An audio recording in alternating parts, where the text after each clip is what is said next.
Hold on for a moment, Alex.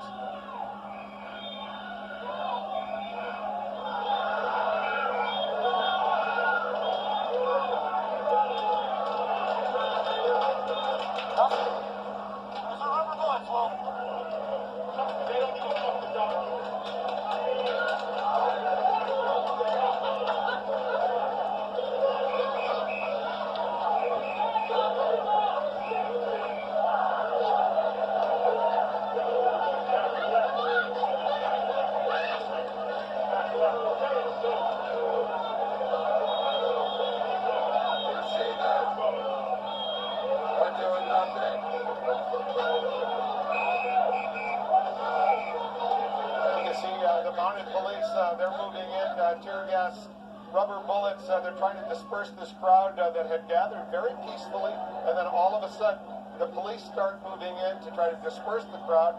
It's getting very, very ugly. Once again, for viewers who may just be tuning in, this is happening as we're awaiting the President of the United States. He's supposedly going to be delivering a brief statement in the Rosegarden, where you can clearly smell the tear gas that has enveloped not just Lafayette Park, but the north lawn of the White House, and heading towards the Rosegarden, where the President is going to be speaking momentarily.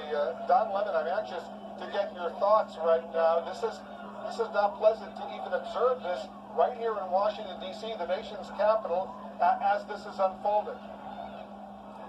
Well, very quickly, all I have to say, I said earlier, this is a made-for-TV moment. This was a very peaceful protest, and as the president... Hold on, Don. Here's the president. Hold on, Don. Here's the president. My fellow Americans, my first and highest duty as president is to defend our great country and the American people.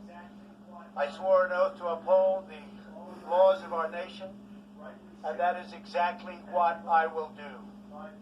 All Americans were rightly sickened and revolted by the brutal death of George Floyd. My administration is fully committed that for George and his family, justice will be served. He will not have died in vain.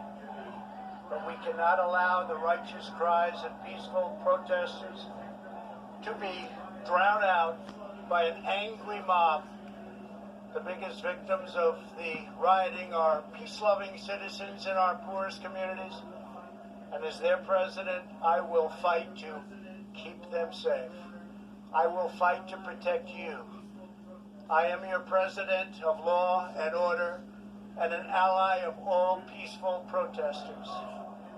But in recent days, our nation has been gripped by professional anarchists, violent mobs, arsonists, looters, criminals, rioters, Antifa, and others. A number of state and local governments have failed to take necessary action to safeguard their residents. Innocent people have been savagely beaten, like the young man in Dallas, Texas, who was left dying on the street, or the woman in upstate New York viciously attacked by dangerous thugs. Small business owners have seen their dreams utterly destroyed. New York's finest have been hit in the face with bricks. Brave nurses who have battled the virus are afraid to leave their homes. A police precinct has been overrun. Here in the nation's capital, the Lincoln Memorial and the World War II Memorial have been vandalized. One of our most historic churches was set ablaze. A federal officer in California, an African-American enforcement hero, was shot and killed. These are not acts of peaceful protest. These are acts of domestic terror. The destruction of innocent life and the spilling of innocent blood is an offense to humanity and a crime against God. America needs creation, not destruction. Cooperation, not contempt. Security, not anarchy.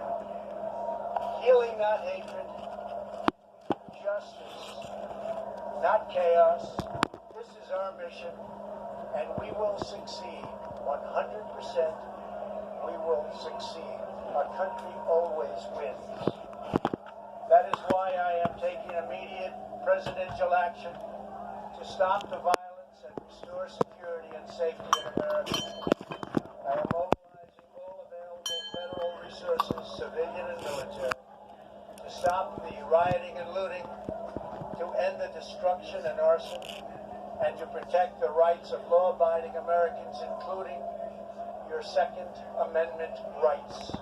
Therefore, the following measures are going into effect immediately. First, we are ending the riots and lawlessness that has spread throughout our country. We will end it now. Today, I have strongly recommended to every governor to deploy the National Guard in sufficient numbers that we dominate the streets. Mayors and governors must establish an overwhelming law enforcement presence until the violence has been quelled. If a city or state refuses to take the actions that are necessary to defend the life and property of their residents, then I will deploy the United States military and quickly solve the problem for them. I am also taking swift and decisive action to protect our great capital, Washington, D.C. What happened in this city last night was a total disgrace. As we speak, I am dispatching thousands and thousands of heavily armed soldiers, military personnel, and law enforcement officers to stop the rioting, looting, vandalism, assaults, and the wanton destruction of property. We are putting everybody on boarding. Our 7 o'clock curfew will be strictly enforced. Those who threaten innocent